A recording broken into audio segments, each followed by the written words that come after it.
How about the worst one? The worst one was actually in England. Another one of the there's with a known guy was a guy named Tatanka.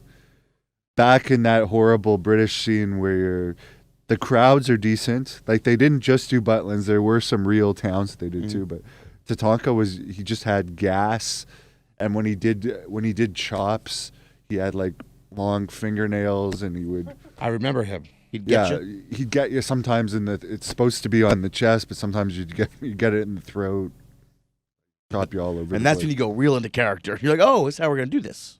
Yeah. Well, unfortunately, according to the hierarchy of wrestling, if it's somebody that much above you, and you at that time I would have only been in my early 20s, that would not be good for you. You just have to take it. You take it. No rebuttal.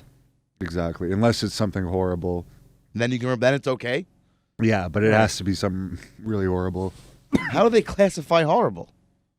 Like if they almost break your neck or something really sloppy, and you get up and beat them up, and they're above you in wrestling, it's okay. But if they're lower than you in wrestling, and they chop you in the neck, then you can beat them up. All right. Or there's. It's chop in the neck, not cool. Got it. Yeah, it's changed a lot. It's a lot more. There's a lot less real tough wrestlers than there used to be because it used to be harder to get in.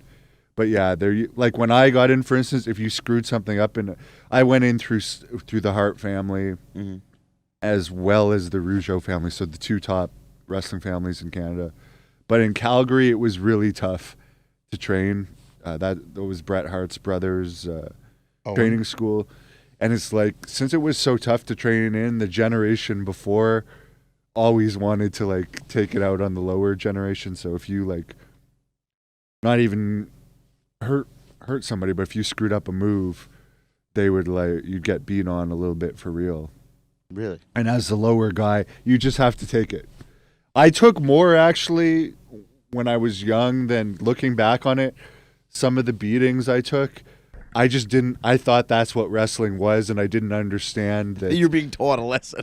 This is wrestling, or that they were just being dicks in some time. Because there was a couple times that looking back on it, I should have fought back more. I heard Hulk Hogan talk about that at the beginning of his career when he was Terry Hogan. Yeah, he was getting his ass whooped by these like real wrestlers, like guys who were your amateur wrestlers first. Then they got into wrestling, like pro wrestling after, and would whoop his ass up and down the mat. Yeah. Just because they could. These guys couldn't actually beat me because, as I said, I was legitimate Canadian champion. They may have been bigger than me, some of them at the time, but they were just like, doing cheap shots. You had the fundamental skills of wrestling behind you too. Yeah, but they weren't. They were just doing stuff that I didn't necessarily know was cheap or like. Anyways, I took too much when I was young, but again, I've been in some situations and matches where it's gotten more realistic too at times. Whatever.